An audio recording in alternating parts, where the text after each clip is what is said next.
Present by Raj studio मोवा। मेरा कोई ना सहारा बिन तेरे, नंदलाल सांवरी यहाँ मेरे।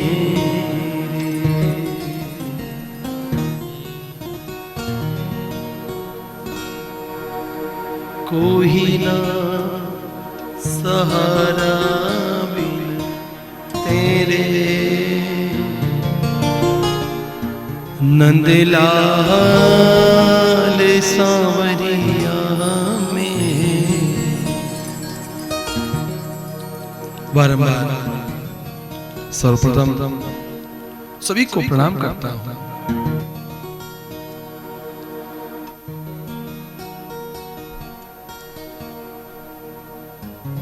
सर्वप्रथम श्री गोपाल प्रभु को प्रणाम करते हुए, श्री लक्ष्मीनाथ प्रभु को बारंबार दंडवत प्रणाम करते हुए, सतगुरुदेव परम पूज्य गुरुदेव के चरणों में वंदन करते हुए, मंच पर विराजमान वेदिक ब्राह्मणों को खूब खूब प्रणाम करते हुए, हम सबके मध्यस्थ श्री यज्ञ नारायण भगवान को बारंबार खूब खूब वंदन करते हुए, प्रणाम करते हुए, मंच पर विराजमान सभी संगीतज्ञ बंधुओं को प्रणाम करते हुए, सन्मुख विराजमान आप सभी हरिभक्तों के हृदय में जो परमात्मा निवास कर रहे हैं उन्हें प्रणाम करते हुए, बारंबार सभी को जय श्री कृष्णा राम राम सा सभी को प्रणाम, सभी को प्रणाम।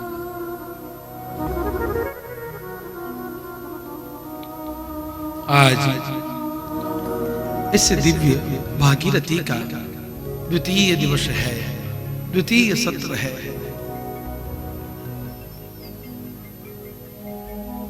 कल कथा के अंदर आप हम सबने महात्म्य का दर्शन किया था। मेरे प्रेमियों, महात्म्य के अंदर कथा के पहले दिन के अंदर इस बात को समझाया जाता है कि यह कथा किसकी है, यह कथा किसकी है और इस कथा से क्या हो सकता है, यह कथा क्या कर सकती है और इस कथा से किन किन को क्या क्या लाभ हुआ है, इसको महात्म्य कहा जाता है। देखो जी, वैसे मैंने सूक्ष्म भाव से समय की मर्यादा को देखते हुए कल सभी के चरणों में कथा का निवेदन किया था, लेकिन आज फिर से कथा को मुझे बड़े मन से कहना तो है, लेकिन मन में क्या होता है कि जब अपने ही लोग जब बैठे होते हैं ना, थोड़ा संकोच होता है कि हमारे यहाँ हम कई खो गए। हमारे परिवार के सभी लोग आज कथा सुनने के लिए सामने बैठे हुए हैं, थोड़ा सा मन में विक्षेप होता है कि कई खो कई खो कई खो कई खो। लेकिन आप सभी से आशीर्वाद लेते हुए, सबकी आज्ञा लेते हुए, मैं अपने मन को प्रफुल्लित करते हुए आप सबकी सेवा करने का मन बना रहा हूं। कोई त्रुटि हो जाए, आपका हूं, अपना हूं, स्वीकार करिएगा।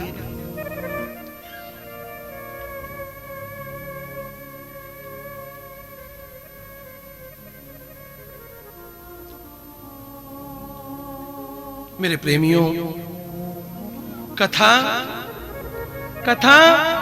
यदि गांव में आवे, कथा यदि नगर में आवे, कथा यदि हमारे समाज में आवे और समाज की व्यथा को ना मिटा दे, फिर वो कथा कथा नहीं है। आप मेरे सब बुजुर्ग पिता तुल्य सब विराजमान हैं और इस बात को मैं बड़ी प्रामाणिकता के साथ कहने में कोई संकोच नहीं करूंगा, क्योंकि कथा तो जीवन की व्यथा मिटाती है, उसे कथा कहा जाता है। वही कथा हो सकती है, कथा वो नहीं है। मेरे प्रेमियों, एक व्यास मंच पर बैठ करके ब्राह्मण एक कथावाचक, एक कथा व्यास सिर्फ बड़े करता रहे, समाज की दृष्टिपात नहीं करवा दे।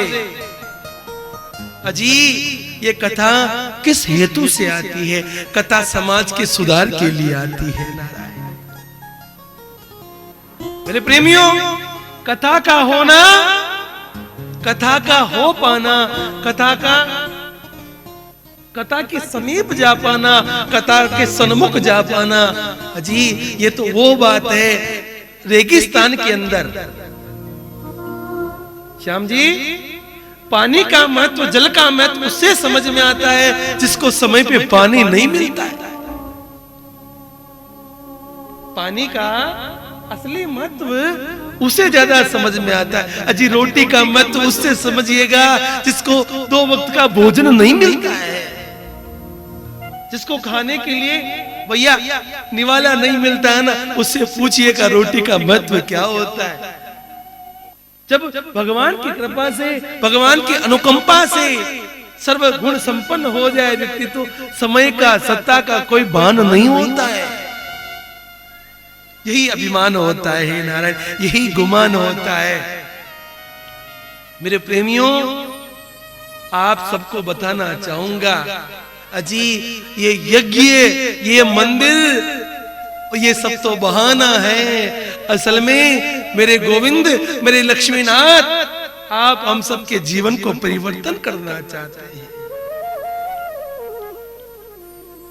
प्रेमियों, मंदिर बन पाना, मूर्ति स्थापित हो पाना, ये कोई बच्चों का खेल नहीं होता है।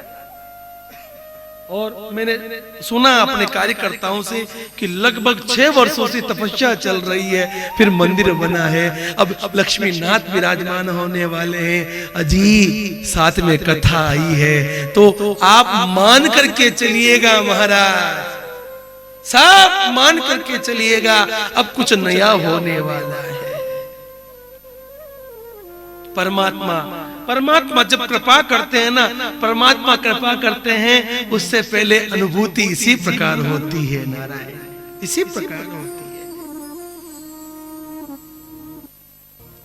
मैं अपनी बात को समझाते हुए निवेदन करना चाहूंगा, असल में कथा का महत्व, कथा के नाम का महत्व, कथा सुनने का महत्व, जो महत्व में कहा जाता है, कथा बड़े बड़े बड़े भाग्य से मिलती है। मेरे प्रेमियों, हजारों की संख्या में भीड़ हो जाए, हजारों की संख्या में लोग इकट्ठे हो जाए, कोई लाभ नहीं है। अजी लाभ तो 5 जनों से हो सकता है, लाभ तो 1 जने से हो सकता है, यदि समझ जाए तो। मेरी बात को समझिएगा। अभी जो कथा हो रही है, तो कथा में हम जो लोग बैठे हैं ना, लगता है कई बार हमें भी लगता है कि अरे भाई लोग ना कम दिख रहे हैं, आके तरफ से बड़े अच्छे लोग बैठे हुए हैं, लेकिन हम जो बैठते हैं मंच पे, तो हमारा थोड़ा मन होता है कि लोग भरा होना चाहिए, मंच होना चाहिए। फिर एक मन में आता है कि भक्त तो महाराज 500 नहीं हो, 5 ही क्यों ना हो, लेकिन सच्चे मन से बैठने वाले मिल जाए तो महाराज कार्य की सार्थकता हो जाती है, नारायण कार्य की सिद्धि हो जाती है। बाकी अभी खूब लंबे लंबे टेग लगाते हैं, एक शाम ठाकुर जी के नाम, और आकी रात दमचिक जमचिक चाले भाई। मैंने हम सबने देखा है भाई, और आजकल तो पूछो ही मत। हाँ, सीजन चल रही हो भाई, सीजन किन बात रो कि अरे मैं जागरण करावा, किन बात रो सा ठाकुर जो जागरण करा रहा है, और आकी रात जागरण चाले, और पूरी रात भर महाराज हजारों की संख्या में लोग बैठे हैं। और अब उन सबके बीच में जो नृत्यांगनाएं नाचती है, जो नृत्यांगनाएं नाचती हैं, वो नाच करके महाराज, पता है आपको, जिन ऐसे समूह में ऐसे जागरणों में, ऐसे जमेलों में महाराज जो तबला बजता है, वो तबला कहता है दिक दिक दिक दिक दिक दिक दिक दिक दिक। तबला कहता है धिक्कार है इनको, धिक्कार है, धिक्कार है, धिक्कार है। जितने में मंजीरे कहते हैं किसको किसको किसको, तबला कहता है धिक्कार है, मंजीरे कहते हैं किसको।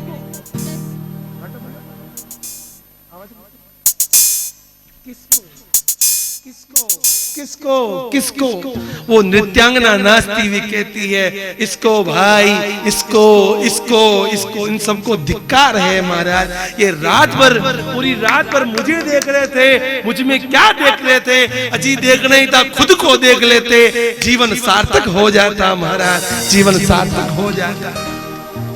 वो तो अपना जीवन यापन करने के लिए महाराज, पेट पूर्ति के लिए महाराज कार्य कर रहे हैं, लेकिन हम जैसे बुजुर्ग, हम जैसे परंपरागत लोग भी महाराज एक एक रात का लाखों लाखों कई कर्यासा उजमरिया, कई उजमरिया सा हमने व्रत किए, किन बात्रा सा व्रत की था, और 14 ऐसे वो होता भी। कोई मेरी बात को अन्यथा लेना मत। मैं जो देखो भाई, पहली बात माने एक रोग जबरदस्त है, खाया बने रहना, लेकिन कया बने को नहीं रहना भाई। जो सत्य बात उसको प्रामाणिकता से कहनी चाहिए। और जब तक अजी ये कथा ही एक ऐसा मंच है, वहां व्यक्ति सुनने के लिए बैठते हैं महाराज, वरना इतनी माताएं साथ में बैठ करके छानी बैठ जा वे सके, कभी हो सकता है? कभी नहीं हो सकता भाई। इतनी माताएं बायां बैठ, भाई लोग तो फिर भी शांति से बैठ सकते हैं कई बार, लेकिन माताएं बैठ करके सन्मुख बैठ करके कथा सुनने बैठी है तो कोई ना कोई काम की बात है भाई, तभी ये बैठ करके कथा सुन रहे हैं महाराज। वरना इतना सब विवेक वाले लोग, समझदार लोग बैठ करके महाराज इतना समय, कोई समय पास के लिए नहीं बैठते हैं। और मैं बिल्कुल प्रामाणिकता के साथ में कहना चाहूंगा, यदि कथा आई है, कथा आपके समीप आई है नारायण, कथा आपके लिए समीप आई, आपके गांव में आई है, तो कथा से आपके जीवन को धन्यता बनाना भाई, जीवन को धन्यता बनाना।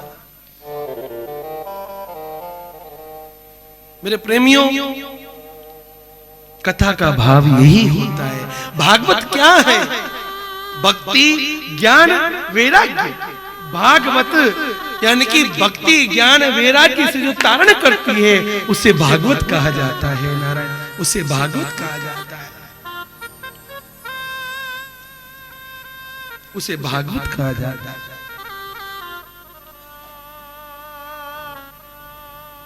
भाग्योदयेन बहु जन्म समर्जितेन, भाग्य उदय होने से महाराज अनंत जन्मों का जब पुण्य इकट्ठा होता है, प्रारब्ध इकट्ठा होता है, तब जाकर के कथा मिलती है।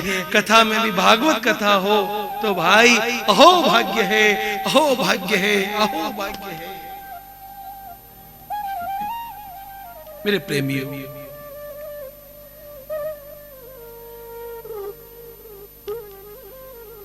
कथा का मंगल गान होने का मेन उद्देश्य यही होता है कि जीवन की धन्यता होना, जीवन की धन्यता होना।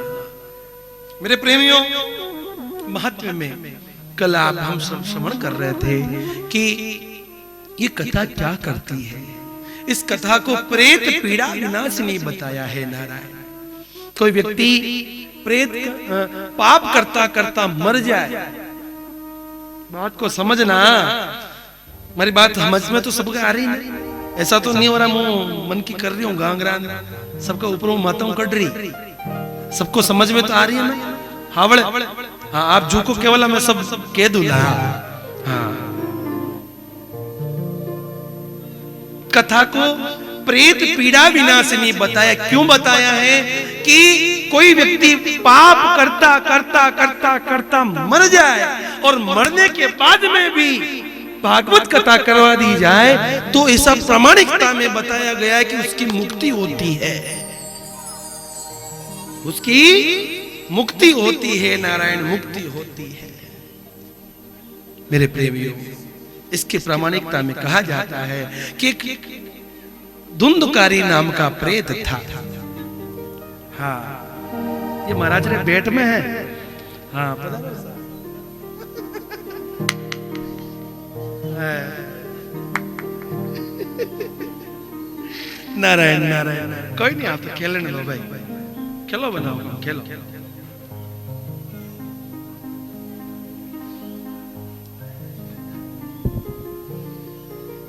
नारायण, कहा जाता है कि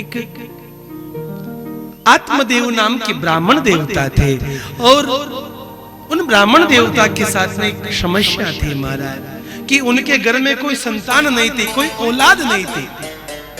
ब्राह्मण देवता आत्मदेव नाम के ब्राह्मण थे और वो ब्राह्मण देवता जजमानी करते थे, लोगों का काम करते थे, लेकिन मन बड़ा संकुचित हो गया कि अरे राम राम राम, मैं लोगों के लिए इतना सब कुछ करता हूँ, लोगों के लिए इतना काम करवाता हूँ, लेकिन मेरे घर में संतान नहीं है, मेरे कोई बालक नहीं है। महात्मा जी ब्राह्मण देवता चले गए जंगल में जाकर के बैठ गए, एक पेड़ के नीचे बैठ करके रोने लगे। समझना, ये कथा प्रेत पीड़ा विनाशिनी कैसे, इसकी प्रामाणिकता समझ आ रहा हो की कर है। ब्राह्मण देवता एक पेड़ नीचे बैठ रोवन लगा। एक महाराज आया और महाराज केवल लगे, हे ब्राह्मण देवता, हे पंडित जी महाराज, हे ब्राह्मण देवता, आपकी सकल सूरत हो, आप घना जबरा विद्वान लागो हो, बहुत बड़े ज्ञानी लगते हो, आप क्यों रोते हो? आपको क्या पीड़ा है, क्या पीड़ा? आत्मदेव ब्राह्मण रोते रोते कहने लगे कि महाराज, मेरे संतान नहीं है, मेरी औलाद नहीं है। महात्मा जी कहने लगे, अरे महाराज औलाद नहीं है, संतान नहीं है तो अच्छा है ना, मौज करो, भजन करो, मस्त रहो, क्या हेडेक, क्या चिंता लेना। अरे महाराज आप क्या जानोगे, आप तो खुद बाबा जी हो, थाना कही था कि औलाद को सुख सुख की करवाए। अरे महाराज आप क्या जानोगे। संत महात्मा कहने लगे, अरे भाई जिनके औलाद है उनकी हालत पूछ ले, छाती कूट रहे हैं सब। अरे महाराज आप नहीं जानते, औलाद का सुख बड़ा सुख होता है। मैं जब घर में आऊं, वो औरत मेरा बच्चा मेरा कुर्ता पकड़ के कहेगी, पापा मेरे लिए चॉकलेट ला के दो, तो कितना सुख मिलता है। और जब मेरा बच्चा स्कूल में प्रथम स्थान पास होवे और मास्टर जी मेरे घर आकर के कहे कि मार साहब थानो मोनू पहला स्थान आयो, मानी छाती चौड़ी भेजा भाई, छाती चौड़ी भेजा। जब मेरे बच्चे का विवाह हो और सब बारातियों के आगे मैं पगड़ी बांध के चलूं और लोग इशारा करके बताए कि यो बींद को बाप जारी हो आगे जाए, बच्चों कितना कोड होता है, कितना सुकून मिलता है। महात्मा जी के मन में आया कि अरे राम राम राम, औलाद है नहीं, और औलाद के लिए लड्डू इतने खा लिए महाराज पंडित जी ने, औलाद की इच्छा लेकर के इतने स्वप्न देख लिए। महाराज आत्मदेव ब्राह्मण देवता कहने लगे, अरे महात्मा जी मैं क्या कहूं, मेरे तो बच्चे बालक हो जाए, मुझे और कुछ नहीं चाहिए। महात्मा जी कहने लगे, अरे भाई मैं मना कर रहा हूं, मत रो, तुझे किसी बात की आवश्यकता नहीं है और औलाद से कोई सुखी नहीं होता व्यक्ति। अरे महाराज आप नहीं समझ रहे हो मेरी बात को। महाराज संत भगवान कहने लगे, अरे पंडित जी मैं आपकी मस्तक की रेखा को पढ़ करके कह सकता हूं, इस जन्म में क्या अगले 7 जन्मों तक, इस जन्म में क्या अगले 7 जन्मों तक आपके भाग्य में औलाद का सुख नहीं लिखा हुआ है। अरे महाराज जो इस जन्म को सहन नहीं कर पा रहा है, अगले 7 जन्म की सुनकर के वो ब्राह्मण कैसे सहन कर पाता। वो ब्राह्मण देवता माता कूटने लगे, सत्य महात्मा के चरणों में माता पटकने लगे, माता ठोकने लगा, माता पटकने लगे कि महाराज आप मेरे अगले 7 जन्म का बता सकते हैं तो आप मुझे औलाद भी दे सकते हैं।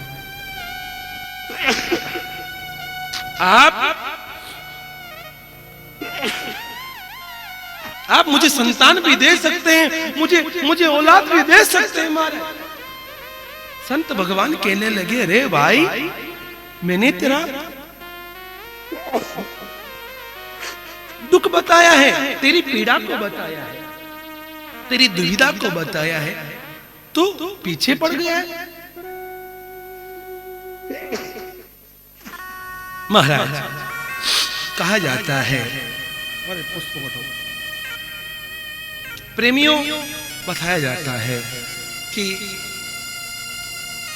आत्मदेव ब्राह्मण संत भगवान के चरणों में बार बार माथा पटकने लगे, बार बार रोने लगे, बार बार याचना करने लगते हैं। संत भगवान को दया आ गई। संत भगवान कहते, चल तेरे भाग्य में तो नहीं है, मैं निवेदन करता हूं ठाकुर से, महाराज परमात्मा तुझे जरूर संतान होगी। अपने झोले में से एक फल को निकाला और उस फल को निकाल के ब्राह्मण देवता के हाथ में दे दिया और कह दिया, ले जा। अपनी पत्नी को कहना, भक्ति पूर्वक, श्रद्धा पूर्वक, विश्वास पूर्वक, निष्ठा पूर्वक इस फल को प्राप्त कर ले, फल को खा ले महाराज, जरूर कृपा होगी महाराज, जरूर कृपा होगी। आत्मदेव ब्राह्मण ने हाथ में फल तो ले लिया। फल को लेकर के आत्मदेव ब्राह्मण घर में आ गए और आकर के अपनी धर्म पत्नी धुंधली देवी, धर्म पत्नी का नाम है धुंधली देवी, और धुंधली देवी को आकर के फल को दे दिया। फल को देकर के ब्राह्मण देवता कहते कि देखो देवी, संत महात्मा ने मुझे फल दिया है और इस फल के प्रभाव से, संत महात्मा की कृपा से अपने घर में जरूर बालक होगा। महात्मा जी, पंडित जी फल देकर के रवाना हो गए। अब धुंधली देवी फल को लेकर के मन में विचार करने लगी, अरे राम राम राम, कोई फल खावो, कोई टाबर वह, कोई औलाद होती है। अब ध्यान देना, ये पति क्या सोच रहा है और पत्नी क्या सोच रही है महाराज। अभी श्रद्धा ही नहीं है, विश्वास ही नहीं है, तो परिणाम तो बहुत दूर की बात है भाई, परिणाम बहुत दूर की बात है। फल को हाथ में ले लिया, धुंधली देवी विचार करने लगती है राम राम राम, कोई फल खाबो, कोई टाबर भविष्य, कोई टाबर होने वाला कोनी है। और चलो माना कि बालक हो भी जाए फल खाने से, तो महाराज ये 9 महीने तक दर्द सहन करने की दुविधा कौन पालेगा। और चलो माना कि 9 महीने तक मैं दर्द भी झेल लूंगी, लेकिन प्रसव के समय मेरी ननदबाई घर पे आएगी, और जब घर पे आएगी, प्रसव का समय होगा, तो मैं तो सोती रहूंगी, ननदबाई मेरे घर के सामान अवेड़ लेगी, तो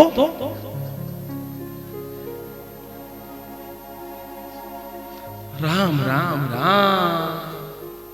अब धुंधली देवी देखो घनी आगे होच रही है, कितना आगे का सोचती है कि ये फल खा करके हमारा झंझट मोल लेना है,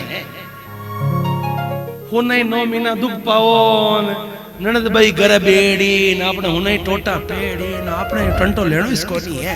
धुंधली देवी विचार कर ही रही थी। ठीक उसी समय धुंधली की छोटी बहन आती है, आकर के कहने लगी, बहना क्या सोच रही है, क्या विचार कर रही है तू। बहना कहने लगी, अरे मेरे पति कितने भोले हैं, फल दे के गए हैं, देख बहना फल खाने से क्या कुछ होता है क्या। धुंधली की बहन कहती है, देख बहना, संत का दिया प्रसाद है, प्रसाद कोई निरर्थक जाता नहीं है, प्रसाद में विश्वास रख करके फल खाने से जरूर प्राप्ति होगी।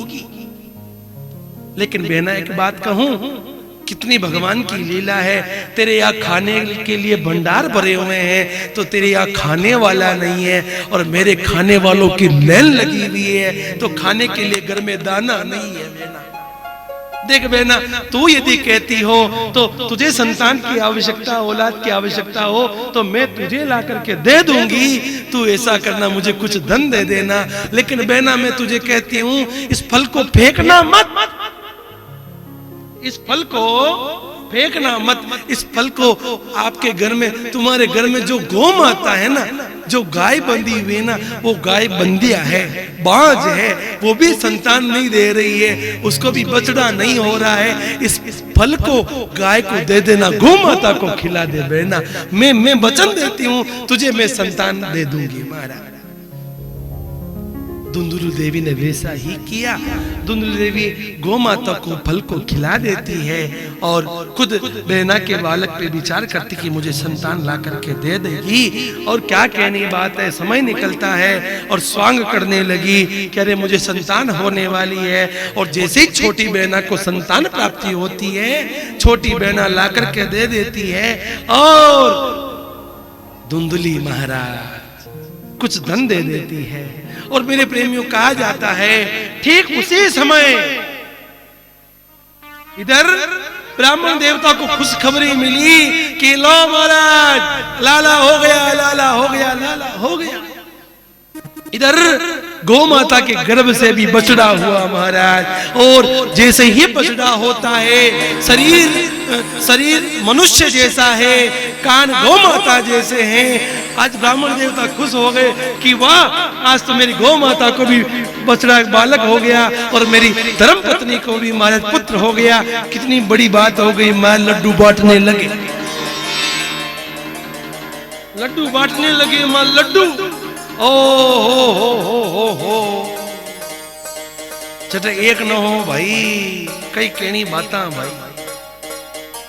ब्राह्मण देवता लड्डू बांटते हैं और क्या कहनी बात, ब्राह्मण देवता कहने लगे देखो देवी कितनी बड़ी कृपा की, ठाकुर ने कितनी बड़ी कृपा की, परमात्मा ने संतान प्राप्ति हो गई। देखो देवी, बालक का नामकरण संस्कार करना चाहिए। मैं बालक का नाम निकालना चाहता, नाम रखना चाहता हूँ।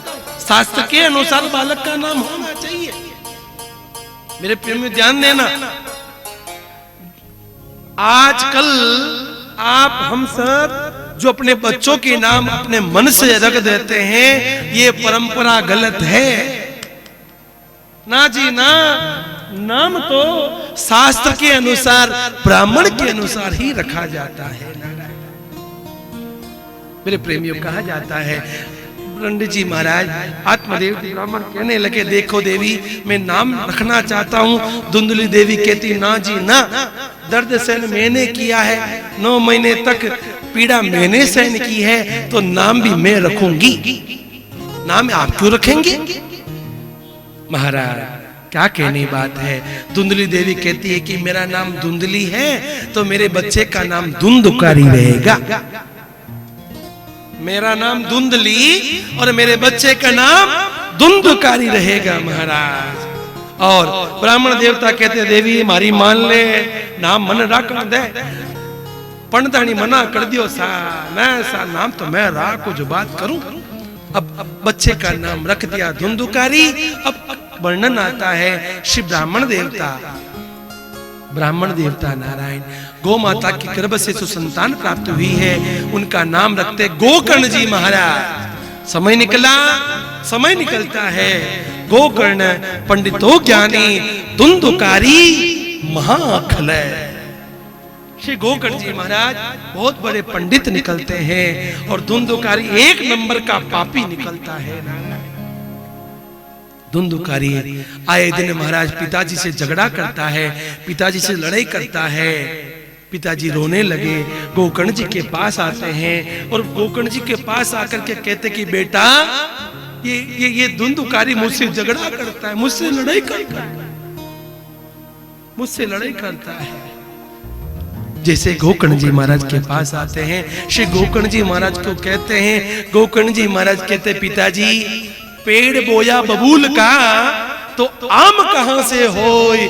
अजी बबूल का पेड़ उगा है तो कांटे ही मिलने वाले हैं, आंबा मिलवा वाला को नहीं है भाई। आम प्राप्त होने वाले नहीं है, इनसे तो कांटे ही मिलने वाले हैं। आप अपना भला करना चाहते हैं, आप अपना भला करना चाहते तो चले जाइए महाराज, जाकर के भजन करिए, जीवन को सार्थक करिए। नारायण जीवन को सार्थक करिए।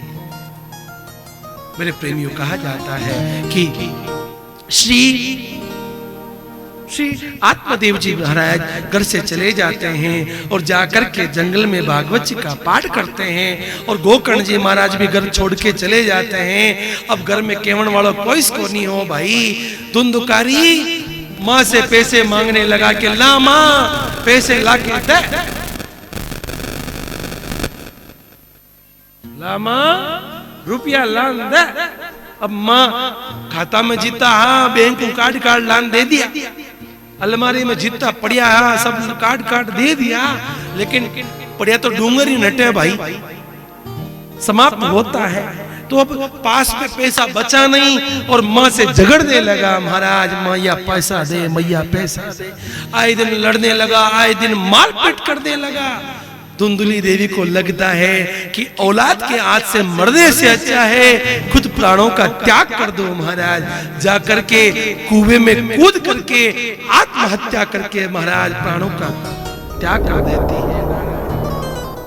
अब धुंधुकारी घर में अकेला रह गया और कई कहनी बात भाई, धुंधुकारी तो अब पापी हो गया, ब्राह्मण होते हुए भी मदिरा पान करने लगा। ध्यान देना, ब्राह्मण होते हुए मदिरा पान करने लगा और घर में 5-5 वेश्याओं को रख लेता है, 5-5 वेश्याओं को घर में रखता है। और क्या कहनिया महाराज, आए दिन चोरी डकैती करता है, लूट मार करता है। एक दिन जाता है राजा के यहाँ चोरी करके आता है, खूब सारा धन लेकर के आता है, ला करके वेश्याओं को दे देता है। और वेश्याएं विचार करती है कि रोज चोरी करके आता है, कभी ना कभी ये पकड़ में जरूर आएगा और ये तो मरेगा, हमें भी मरवाएगा। अच्छा है कि खूब सारा माल लेके आया है, अब इसको निपटाओ, जो बात करो। 5 वेश्याएं एक खाट से बांध करके हाथ पैरों को और खूब पीटती है, खूब दमादम पीटती है महाराज। धुंधुकारी नहीं मरता है तो जलते हुए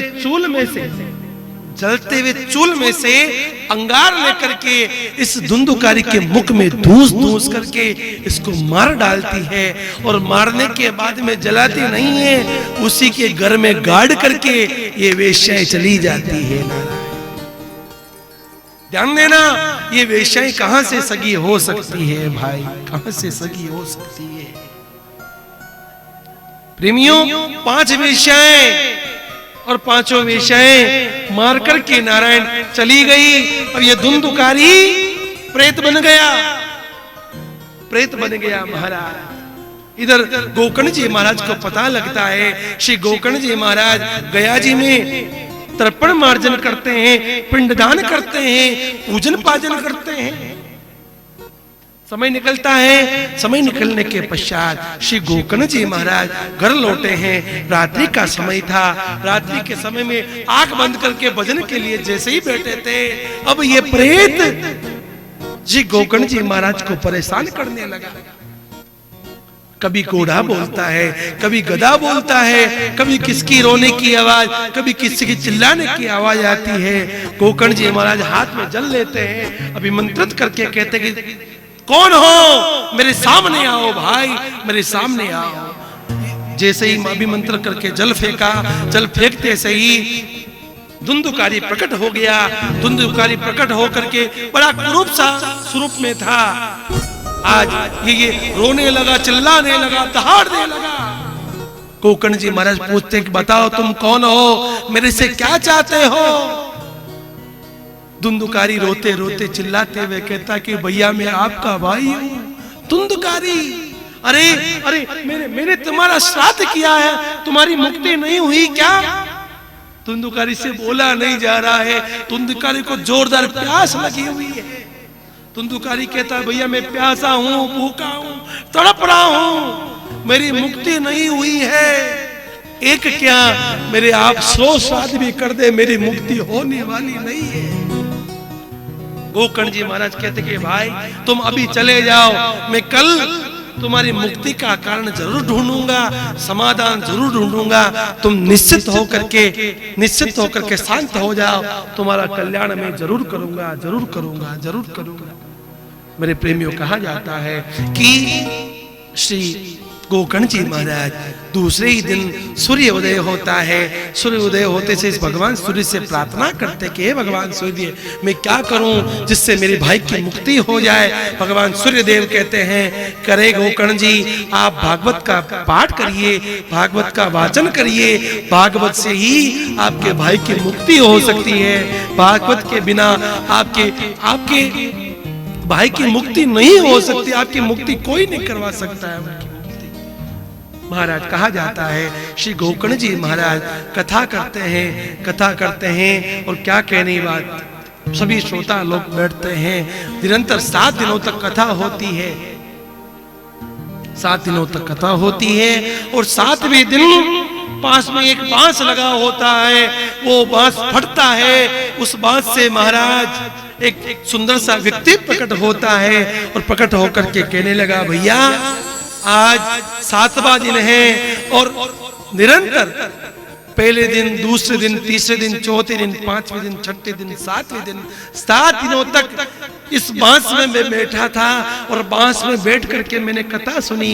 निरंतर एक एक ग्रंथि फटती गई और आज 7वां दिन हुआ है, ये बांस फट गया है और आज मुझे ऐसा लगता है कि मेरी मुक्ति निश्चित होने वाली है। नारायण धुंधुकारी प्रकट हो जाता है और क्या कहनी बात है, देवताओं के यहाँ से विमान आता है, विमान आया है धुंधुकारी को लेने के लिए।